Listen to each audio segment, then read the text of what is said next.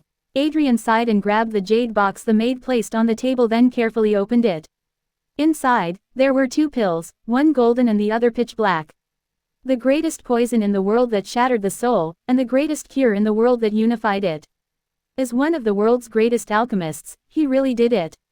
This should give him enough energy for the trip. He really didn't want to leave, as he really liked this world, but he knew that he would not be able to survive here.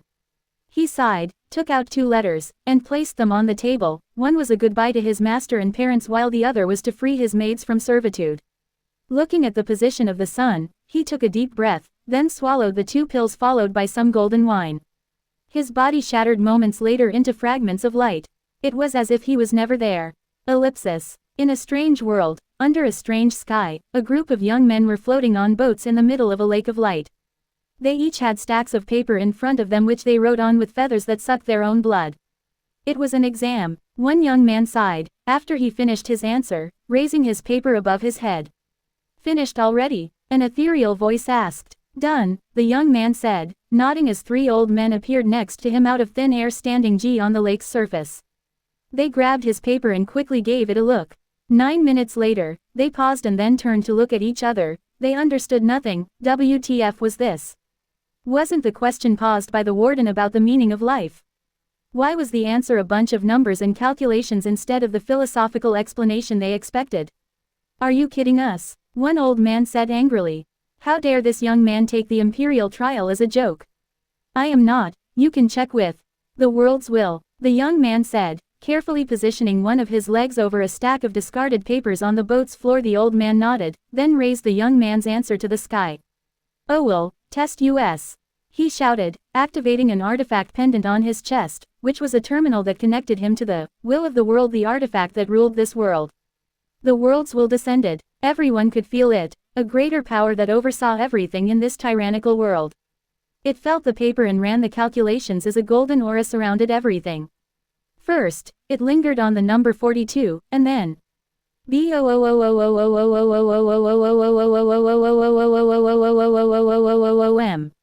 The young man smiled as his body was shredded into oblivion with the rest of the world.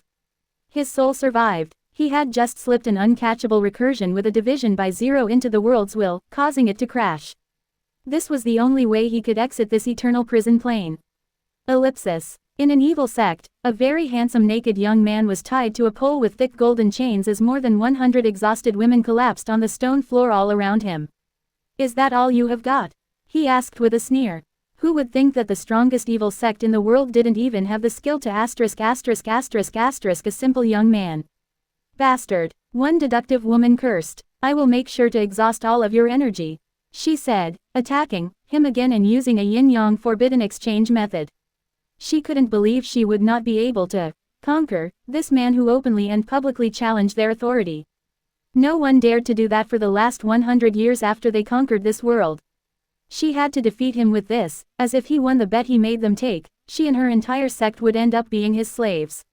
I think this is enough energy, the young man who was secretly accumulating yin energy finally said after 1 hour, as the sect leader fell to the ground exhausted.